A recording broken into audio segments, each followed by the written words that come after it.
जय माँ भवानी सीताराम। तो दोस्तों स्वागत है आपका हमारे YouTube चैनल महादेवी में। तो जैसे कि आप सभी जानते हैं नवरात्र आ रहे हैं, तो आज जो हम जानकारी लेके आए हैं नवरात्र के विषय में कि आपको नवरात्र में क्या करना है, कैसे करना है। ठीक है, तो वीडियो को लास्ट तक ज़रूर देखें, वीडियो में एंड तक बने रहें, इसकी बिल्कुल ना करें, ध्यान से सुने, ध्यान से देखें। और चैनल पर यदि पहली बार आए हैं तो चैनल को सब्सक्राइब ज़रूर कर दें। वीडियो यदि पसंद आता है तो वीडियो को लाइक ज़रूर करें, शेयर ज़रूर करें और कमेंट बॉक्स में जय माता दी सीताराम ज़रूर लिखें। तो चलिए चलते हैं हमारी आज की वीडियो की तरफ। तो जो ये वीडियो है ये है नवरात्र के लिए। तो सबसे पहले आप सभी को नवरात्र की ढेरों ढेरों शुभकामनाएं। माँ भगवती आप सभी के अंधन से भंडारे भरती रहें, आपकी सभी मनोकामनाओं को पूर्ण करती रहें। तो जो आपको नवरात्र की तैयारी करनी है तो आपको उसमें कलश भी रखना है, आपको उसमें सुंदर सी माँ की चौकी भी लगानी है। माँ की जो यदि आपके पास में श्री विग्रह हैं तो उनको पंचामृत से अभिषेक ज़रूर कराएं। और यदि आपके पास में फ़ोटो है तो फ़ोटो उसको आप गंगा जल से शुद्ध कर सकते हैं, मानसिक रूप से उनका स्नान श्रृंगार कर सकते हैं। ठीक है, तो उस समय जो यदि आप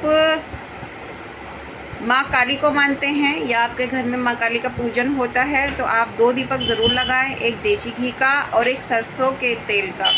ठीक है, तो ये 2 दीपक आपको लगाने ही लगाने हैं। और यदि आपने कभी नहीं लगाया है, लगाने की सोच रहे हैं तो फिर भी लगा सकते हैं, उसमें कोई दिक्कत नहीं है। ठीक है, जो माँ काली को मानते हैं वो तो लगाएंगे ही लगाएंगे। देखिए, जो घी का दीपक होता है वो आपको सुख समृद्धि प्रदान करता है और जो तेल का दीपक होता है वो आपके घर की सारी नकारात्मक शक्तियों को नष्ट करने का काम करता है और आपके मन को एकाग्र बनाता है।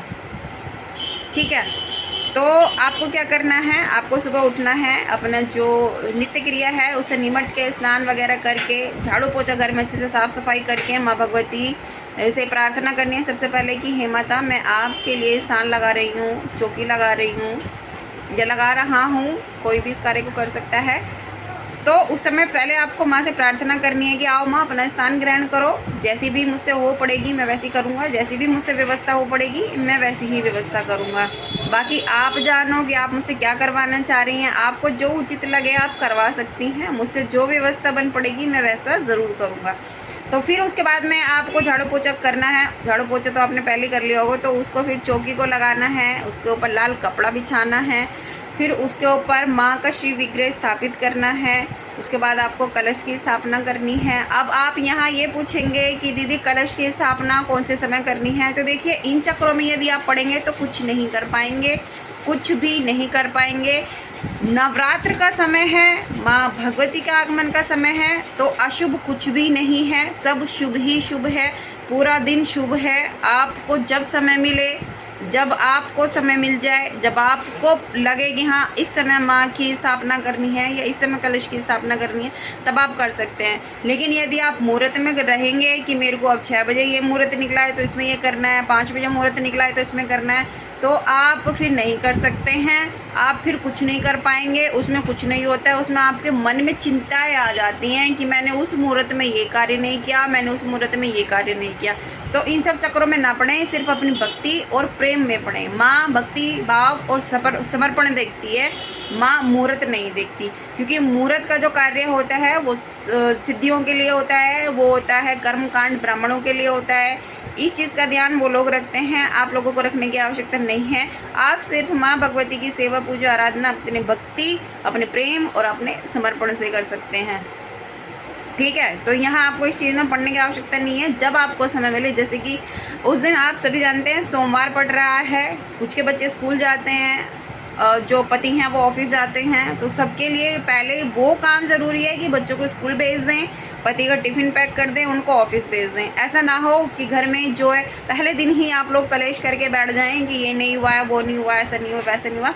तो मुहूर्त के चक्कर में ना पड़े, सब मुहूर्त ही शुभ है। जब भगवती का आगमन होता है तो सब कुछ शुभ होता है। ठीक है, तो आपको वहाँ चौकी लगा लेनी है, माँ की स्थापना कर लेनी है और फिर उसके बाद में आपको अखंड जोत जलानी है। अखंड जोत आपको 2 ही लगानी है, एक देसी घी की लगानी है, एक सरसों के तेल की लगानी है।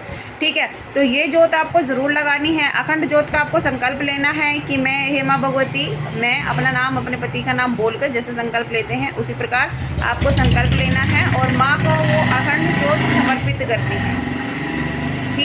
कि मैं आपके निमित्त ये अखंड ज्योत जला रही हूँ, ये जला रहा हूँ। हे माँ भगवती इतनी कृपा करना कि ये 9 दिन तक अखंड रूप से यहाँ विराजमान रहे। ज्वाला महामाई आप मेरे घर में अखंड रूप से विराजमान रहें और हमारे हाथों से अपनी सेवा पूजा लेती रहें। हमें धन्य करें कि हम आपकी सेवा पूजा कर पाएँ। तो इस तरीके से आपको संकल्प ले लेना है। फिर माँ जाने माँ का काम जाने, आपको सिर्फ ज्योत की सेवा करनी है। उसके बाद में आपको अपने व्रत का संकल्प लेना है। यदि आप 2 दिन का व्रत करते हैं तो आपको 2 दिन का ही संकल्प लेना है।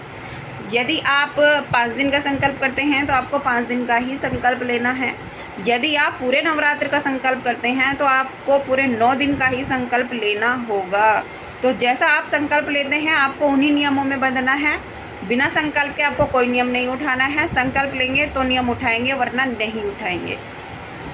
ठीक है। उसके बाद में लेना है आपको अपनी साधना का संकल्प। तो जो हमारे बच्चे हैं उनको हम साधना दे चुके हैं, लेकिन जो हमसे यहाँ यूट्यूब पे जुड़े हैं तो उनके लिए हम ये साधना बता रहे हैं। जो आप हमारी बताई हुई साधना कर रहे हैं, ये जो पहले से करते आए हैं, उन बच्चों के लिए ये साधना हम बता रहे हैं। ये जो करने के इच्छुक हैं वो भी कर सकते हैं।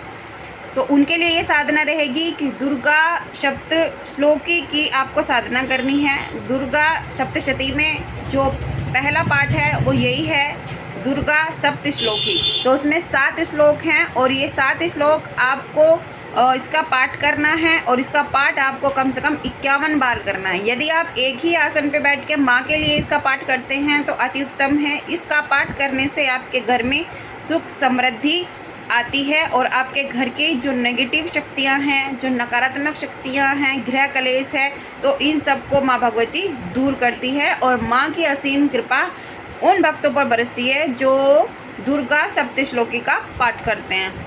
ठीक है। तो आपको फिर अपनी साधना का संकल्प करना है और ये संकल्प आपको उसी प्रकार करना है। अपना नाम, अपने पति का नाम, अपना स्थान, अपना गोत्र, और उसमें आपको बोलना है कि मैं नवरात्र में जो ये साधना करूँगी, इस साधना में मैं माँ भगवती की प्रसन्नता हेतु दुर्गा सप्तश्लोकी का पाठ करूँगी, जो कि मैं रोज़ 51 पाठ करने का संकल्प करती हूँ। और यदि आपकी कोई इच्छा है तो आप उसमें इच्छा भी बोल सकते हैं, अपनी कोई मनोकामना उसमें रख सकते हैं, तो माँ भगवती आपकी मनोकामना ज़रूर पूर्ण करेंगी। और यदि आपकी कोई मनोकामना नहीं है, माँ भगवती की इच्छा से आप हर तरीके से सामर्थ्यवान हैं, तो आप उसमें माँ भगवती की कृपा मांग सकते हैं कि हे माँ भगवती आप मुझ पर प्रसन्न हो। तो इस तरीके से आपको वो साधना का संकल्प उठाना है, पाठ का संकल्प उठाना है। तो संकल्प लेते समय वो संकल्प आपको माँ भगवती के श्री चरणों में छोड़ देना है, यानी कि भूमि पे छोड़ देना है। ठीक है। उसके बाद आपको अपने नियमों में आ जाना है और ये संकल्प आपको नवरात्र के प्रथम दिन ही लेना है, जिस समय आप माँ भगवती के लिए चौकी की स्थापना करेंगे, कलश की स्थापना करेंगे। उसी समय जब आप अपने व्रत का, अखंड ज्योत का संकल्प लेंगे, उसी समय आप अपनी साधना का भी संकल्प ले लेंगे। लेकिन इस बात का विशेष ध्यान रखें, यदि आपने 51 पाठ का संकल्प लिया है तो डेली के 51 पाठ होने ही होने हैं। चाहे वो आप उनको रात में करें, चाहे वो आप उनको दिन में करें, चाहे आप उनमें पूरे दिन में करें या पूरी रात में करें, एक दिन का संकल्प में आपको 51 पाठ करने ही करने हैं। ठीक है। और जो बच्चे यहाँ से ये साधना हमारी लेंगे, हमारी बताई हुई ये साधना लेंगे, तो वो हमारे व्हाट्सएप पे जुड़ सकते हैं। यदि आपको कुछ पूछना है, यदि आपको कोई अनुभव होता है इस साधना के दौरान, यदि आपको कोई अच्छा अनुभव होता है या फिर कोई बुरा अनुभव होता है, तो आप हमारे साथ में शेयर कर सकते हैं। हमने अपना नंबर डिस्क्रिप्शन में मेंशन किया हुआ है, तो आप हमें हमारे नंबर पर व्हाट्सएप कर सकते हैं। तो इस तरीके से आपको संकल्प उठा लेना है अपनी साधना का, और आपको जवारे से ज़रूर बोने हैं माँ भगवती के लिए, माँ की प्रसन्नता के लिए। ठीक है। तो ये रहा आपकी नवरात्र का प्रथम दिन का प्रोसेस कि आपको किस तरीके से अपनी तैयारी करनी है, किस तरीके से आपको जो है अपनी साधना का संकल्प लेना है। तो इस तरीके से आपको अपनी साधना का संकल्प लेना है, बहुत ही ध्यान से लेना है, गहराई में उतरते हुए अपना संकल्प उठाना है, बहुत ही भक्ति के साथ में उठाना है। ठीक है। और ये 9 दिन आपको माँ को ही समर्पित रहना है, ब्रह्मचर्य का पालन करना है, ज़मीन पे सोना है।